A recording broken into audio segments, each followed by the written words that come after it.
Revenge doesn't always scream. Sometimes it whispers through guilt. And the most brutal kind of revenge isn't about destroying the other person. It's making them destroy themselves. Quietly, slowly, from the inside. That's what Machiavelli understood better than anyone. He knew that the truly powerful never chase vengeance with blood. They don't lash out, they don't rant, they don't beg to be understood. They simply install doubt in the enemy's mind and then vanish. Because guilt is the most untraceable weapon in the game of control. You don't even have to be in the room for it to work. All you need is patience, stillness, and a complete understanding of how to restructure their self-image until they begin questioning themselves, their story, and eventually their own moral high ground. So how do you do it? How do you make someone feel guilty? Not by confrontation, but by the silence they can't ignore. It starts with this core principle. Guilt doesn't come from what they did. It comes from what they can't explain. When someone hurts you, betrays you, lies to you, mocks you, replaces you, they usually expect one of two reactions. Anger, so they can justify their behavior as necessary. Pain, so they can position themselves as powerful. They want a visible emotional response because it protects their ego.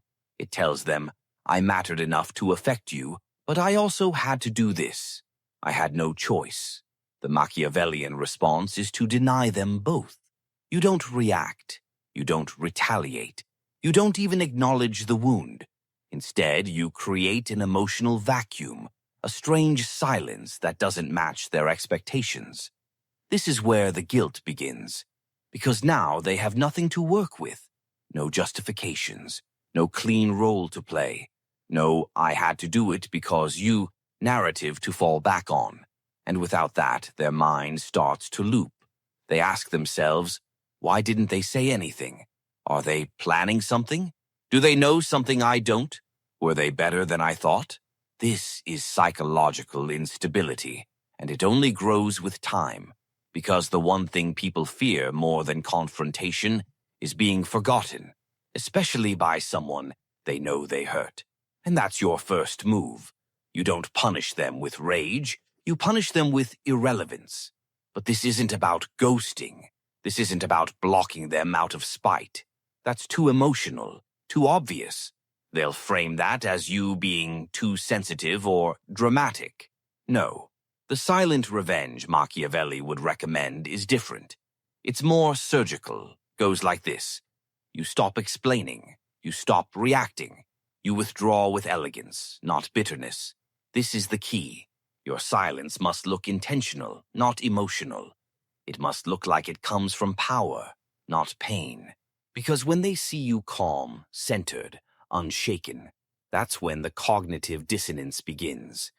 They expected chaos. They got stillness. They expected drama.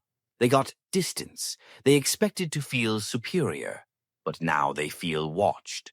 Not literally, but psychologically, because silence carries presence. And your silence says, I saw what you did, I understood it completely, and I'm still not breaking character. That is devastating. And it leads to the next phase, the unraveling of their story.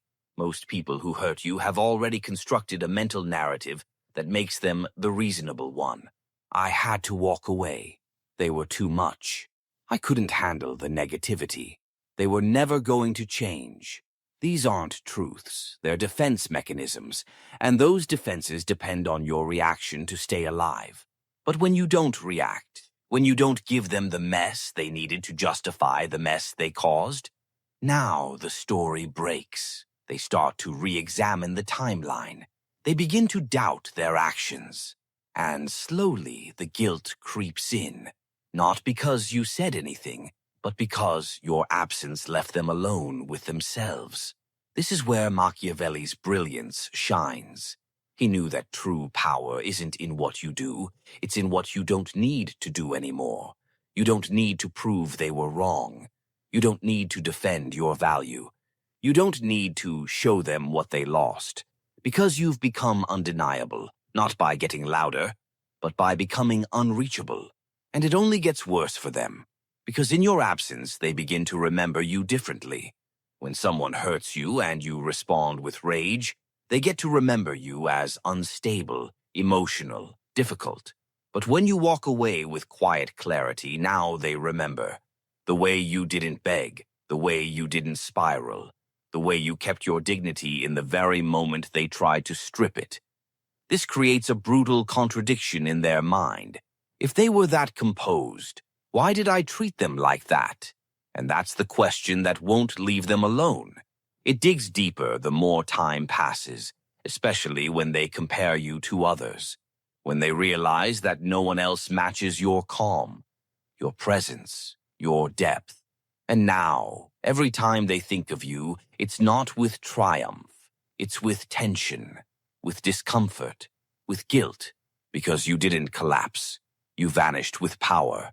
You let them walk through the door they slammed in your face, only to find there was no one chasing them, no one weeping, no one proving anything, just silence. And in that silence, their conscience begins to rot. That's the opening move of silent revenge, not destruction, distortion. You let them sit alone inside their own story until it starts to fall apart. And when it does, they won't know how to stop it, because you never gave them a villain to blame. You gave them only one person to face, themselves. Guilt is most powerful when it's not demanded but activated. Not when you say, "You hurt me," but when they start wondering if they did, all on their own.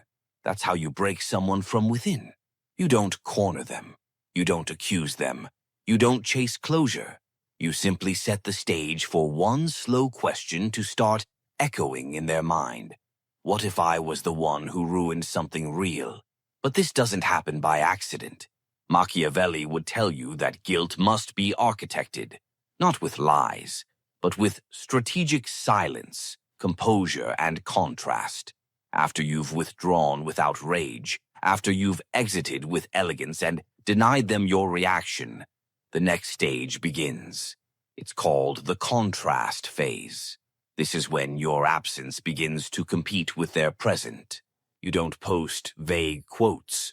You don't hint at your pain. You don't make cryptic references to them. You do the opposite. You appear better, calmer, more focused, unbothered. But, and this is the part most people miss, you don't look like you're trying to look better. You appear grounded, focused on real things, not revenge, not rebounding, not loud celebration. You don't look like you're winning, you look like you were never affected. And this is pure psychological warfare, because now the person who hurt you has to sit with the disturbing truth. I hurt them, but they never fell apart. It's the opposite of what they expected. They expected mess. They expected bitterness. They expected weakness, but all they see is silence, strength, and unsettling calm. This contrast begins to fracture their internal justification. The excuses they told themselves start to feel hollow. The narrative begins to crumble. They begin thinking things like, maybe I misjudged them. Maybe I gave up too soon. Maybe they were the one person who actually understood me. And now the guilt begins to fester. But here's what Machiavelli would warn. Don't interfere. Let it grow. Because most people ruin this stage by returning too early, by trying to check in, by posting something passive-aggressive to stir attention, by re-engaging under the illusion of closure. That's not power. That's neediness in disguise. Real power doesn't return. It haunts. You haunt them through grace, through your refusal to speak badly of them, through the mystery of your peace. They ask others about you. They stalk your presence online. They scan your words for clues, and all they find is absence, or worse, stability, which is unbearable to someone who thought they broke you. Because guilt needs contrast to survive. Without contrast, their actions remain necessary. But with contrast, visible growth, dignity, distance, the guilt multiplies. You don't become the villain in their story. You become the better option they threw away.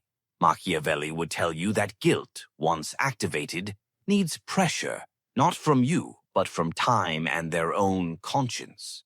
This means you must remain emotionally invisible.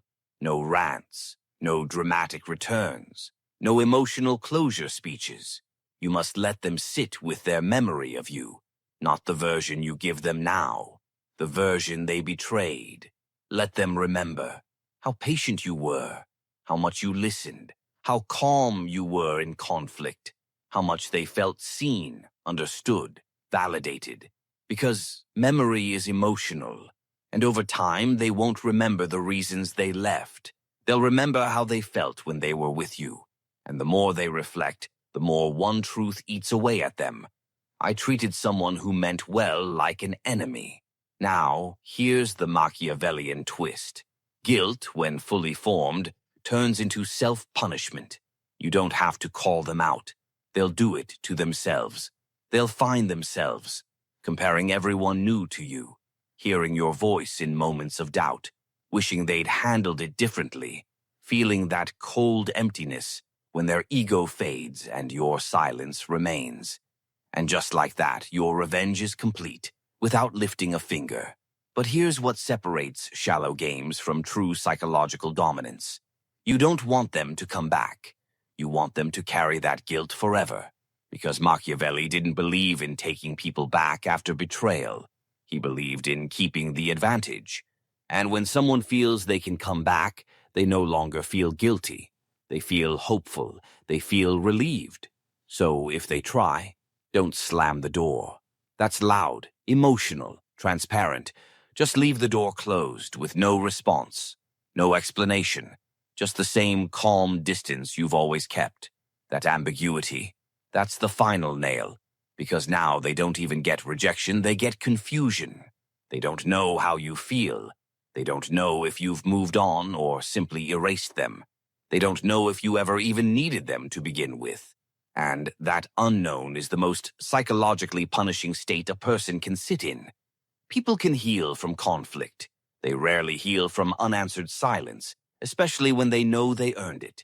You become a mirror they can't escape. And every time they look in it, they don't see you. They see their mistake. That's what Machiavelli would call perfect revenge. Not through destruction, but through quiet reflection turned into endless consequence. The most powerful revenge doesn't come from making them suffer. It comes from making them see themselves clearly, without you needing to say a word. Because silence, when weaponized correctly, becomes a mirror. And for the person who wronged you, that mirror doesn't reflect your pain. It reflects their betrayal, their own choices, their moral cracks, their growing inability to explain what they did to someone who never lost composure. This is where the psychological burn begins to deepen, because most people who hurt you aren't truly malicious. They're fragile, and fragile people tell themselves stories to survive what they've done. They paint you as the reason. They look for signs that validate their betrayal. They need your failure to justify their own cowardice. But when you don't fail, when you thrive, when your name carries more dignity in absence than theirs does in presence, their story collapses, and guilt doesn't just enter. It takes residence. Machiavelli knew this.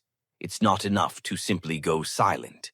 You must control what survives of your image in the minds of others. Because even though you're silent, they're not.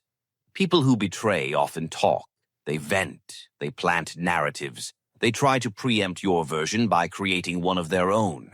She was too emotional. He was never really present. They pushed me away. They're bitter. They'll try to ruin me. These aren't accusations. These are shields. Psychological shields to block their own guilt from taking root. But here's how you kill the story without even addressing it. You don't respond. You don't clarify. You don't expose receipts. You live in such calm contradiction to their narrative that it falls apart in the eyes of everyone watching. You never speak against them. You never correct what others think they heard. You just continue operating with poise, subtle grace, a collected presence. And over time, people begin to notice you're not who they said you were. You're not broken, not messy, not dramatic. You're fine, too fine, suspiciously fine. And that contradiction forces observers, and eventually the betrayer, to wonder, if they weren't who I said they were, then who was I for doing what I did? That's the seed of long-term guilt. And once that doubt is planted in other people's minds, it begins to echo inside theirs, even louder. Because now it's not just their guilt. It's guilt reflected back by everyone who notices your restraint. This is why Machiavelli favored stillness over defense. Because when someone wrongs you and you don't speak, the world assumes either you're guilty or you're so solid you don't need to defend yourself. And when your actions stay aligned, when you keep showing up stable, authentic, emotionally grounded, the second interpretation always wins. Guilt is not activated by silence alone. It's magnified when your silence is followed by growth. If you want someone to suffer the weight of what they did to you, you don't retreat, you evolve. But here's the key. You don't evolve loudly. You evolve in total alignment. That means your energy shifts from reactive to composed. Your body language becomes cleaner, less scattered, more intentional. You speak less, but when you do, your words are sharp and spaced. You don't chase comfort. You embody self-sufficiency. In practical terms, you get in better shape, not to flex, but because you no longer tolerate decay. You refine your space, your room, your social circle, your routines. You stop being accessible to people who don't operate on your standard. This creates one brutal truth in the mind of the person who wronged you. They didn't collapse without me. They evolved. And that is what guilt feeds on, not your pain, but your rise without them. Every new improvement becomes a message, not spoken but seen. Every ounce of peace you radiate says, you weren't the storm, you were just a weak chapter. And when they compare that to their own life, still full of noise, chaos, shallow highs, they start to notice. The person they abandoned is the person they should have grown with. Now comes the final twist Machiavelli would love. If at some point they try to come back, don't slam the door. That gives them drama. That gives them a clear ending. It gives them closure. And closure kills guilt. Instead, you receive them with neutrality. Not kindness, not cruelty. Just emotional weightlessness. You don't attack, you don't reference the past. You let them speak, explain, perform. And when they finish, you simply say something like, I appreciate you saying that. I'm at peace with everything now. That line is devastating. Because what you're saying is, you've moved beyond needing their apology. Their presence is no longer emotionally relevant. They can't fix what they thought they could control. And in that moment, the guilt becomes permanent. Because now they know they didn't just hurt someone who was fragile. They lost someone who turned pain into power, who never tried to retaliate, who never begged to be seen, who never played the victim, and who will now live on, not as a memory, but as a standard they will never reach again. And that is the final punishment. Not vengeance, not violence, not destruction, just the invisible weight of knowing. They gave up something rare, and now it's unreachable. The deepest guilt doesn't come from a scream. It comes from a whisper that never came, from a confrontation that never happened, from a response they thought they were prepared for, but that never arrived. Because people don't feel guilty when you tell them what they did. They feel guilty when they start to realize it on their own, in silence, in memory, in moments when they least expect it. This is what Machiavelli understood so well. That silence isn't avoidance, it's erosion. You don't need to say anything. You just become a phantom in their mind, showing up at inconvenient moments, in the middle of new relationships, in conversations that remind them of something you used to say, in dreams, in songs, in people they compare you to and can't help but feel disappointed by. This is what you engineered through the prior stages, silent withdrawal, without rage. Controlled contrast, showing calm while they expected collapse. Public stillness, which disarmed their narrative. Private evolution, which reframed the memory of you into something they destroyed. And now we enter the next phase of the strategy, psychological residue.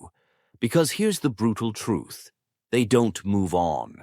Not really. They may date, post, party, pretend, but the more you disappear, the more you embed yourself. Not as a person, but as a feeling. That feeling is regret, disguised as confusion. And the longer you maintain your composure, the more that confusion becomes a haunting. They might say, I'm fine. It wasn't a big deal. We just weren't a match. But they're checking your page, reading old messages, noticing who you're connected with, waiting, always waiting, to see if you'll reach out. And when you don't, that silence begins to take on meaning. Not because of what it is, but because of what it denies them. A way to release their guilt. Because closure, it's not for you, it's for them. They want you to explode, so they can say, see, they're unstable. They want you to beg, so they can feel superior. They want you to explain, so they can rationalize walking away. But when you do none of those things, when you give them no story to hang their guilt on, then all they're left with is the weight of their own choices. This is where the punishment deepens. Because when they see that you're not coming back, they start to reflect. Not because they want to heal you, but because they want to escape what they did. And now you have them in the most vulnerable position imaginable. They know they were wrong. They can't justify it. And they can't apologize because your silence has stripped away their access to redemption. This is Machiavelli's true mastery. He didn't seek to punish his enemies in the moment. He let time rot their sense of certainty. He planted doubt, then disappeared, knowing it would grow into self-destruction. You stop being the person they can describe with a sentence. You become something mysterious, undefined, and therefore unresolvable. They can't say you were toxic if you were calm. They can't say you were weak if you never chased. They can't say you were controlling if you released them completely. They can't explain what they did. And when someone can't explain their mistake, they carry it forever. Now guilt hardens. Don't return. Ever. This is where most people fail. They hold silence for a while and then break it. One message, one response, one hope you're well. That single moment relieves the pressure. The guilt evaporates. They get their story back. See, they still care. I didn't ruin anything. Don't give them that. True revenge is incompleteness. Not cruel, not dramatic. Just final. The kind of silence that says, I've gone somewhere you can't follow. They'll talk to people about you. Try to reconstruct what went wrong. Some will even try to write their guilt into new relationships, saying things like, this time I'll be better. I'm not going to repeat my mistakes. But it's not healing. It's avoidance. They're not over you. They're haunted by the fact that you had every reason to collapse, and you didn't. And that's why your image won't fade. Because you didn't fall. You didn't explain. You didn't scream. You disappeared into excellence. And now they're the only ones still talking about what happened. That's what makes guilt permanent. You didn't destroy them. You left them to live with the slow realization that they broke something sacred, and the person they broke never needed to say a word. This is how guilt metastasizes, not with drama, but with memory, with comparisons, with echoes of you in moments where their current life feels small and yours feels untouchable. It's not about making them suffer. It's about making them see. And what they'll see slowly, painfully, is this. I didn't just lose someone. I lost someone I didn't deserve. And they'll carry that, not as punishment from you, but as a sentence they gave themselves. The moment you chose not to fight, not to chase, not to explain, but to rise. There comes a moment, days, weeks, sometimes even years after they hurt you, when silence turns into a mirror so sharp they can no longer look away. A moment when they realize you didn't just walk away, you evolved beyond their reach. That's the final stage of Machiavelli's silent revenge. Not just their guilt, but their permanent understanding that they will never have access to you again. Because while they've tried to fill the space you once occupied, with noise, with distractions, with shallow substitutes, you've moved differently. You never reacted. You never defended yourself. You never looked back. And in that absence, you became mythic, a quiet force they can't touch. Not because you disappeared, but because you left so completely that your memory no longer feels like a person. It feels like judgment. But here's the part they'll never admit. They want to be forgiven. They want you to say it's okay. Not because they're sorry, but because they want permission to stop feeling guilty. That's what most apologies are. Not redemption, relief. So Machiavelli would say, never give it to them. Let them feel the slow weight of their own conscience. Let it bend them. Let it follow them into future relationships, future failures, future quiet nights where the lights are off and there's no one left to perform for. Let them sit with the truth. You gave them peace. They returned chaos. You gave them honesty. They returned strategy. You gave them grace. They returned blame. And worst of all, you gave them silence and they still kept speaking. Now, here's what separates theatrical revenge from psychological dominance. You don't let your evolution become their closure. That means no subtle social media hints, no "I'm better off" posts, no dramatic reinvention on display. Your transformation must look private, not performative, not like you're trying to prove anything. Just a quiet return to your true self, the self they couldn't recognize, and now can't access. Because what haunts people isn't just the memory of someone they hurt. It's the possibility that they never truly knew you at all. And now it's too late. They begin asking questions that will never be answered. Did they ever love me? Were they always this calm? Did I underestimate them? Did I let me go, or did I just never matter? These questions don't end in closure. They end in self-collapse. That's the essence of silent revenge. It's not a war. It's erosion. Slow, quiet, irreversible. You didn't push back. You let them walk off the cliff they built themselves. And if they ever return, if they ever try to come back into your life with apologies or nostalgia, you don't respond with cruelty. You don't lecture. You don't tell them what they did wrong. You simply say, "I've outgrown the conversation." That line ends everything. It tells them, you are not angry, you are not bitter, you are simply not available to be the lesson anymore. And nothing cuts deeper than knowing you're not even worth an explanation. You're not even someone they're allowed to make it right with. Because what they broke wasn't a relationship. It was the version of you that would have forgiven them. That version is gone now, and in its place stands someone colder, quieter, sharper, not because they were hurt, but because they refused to be humiliated twice.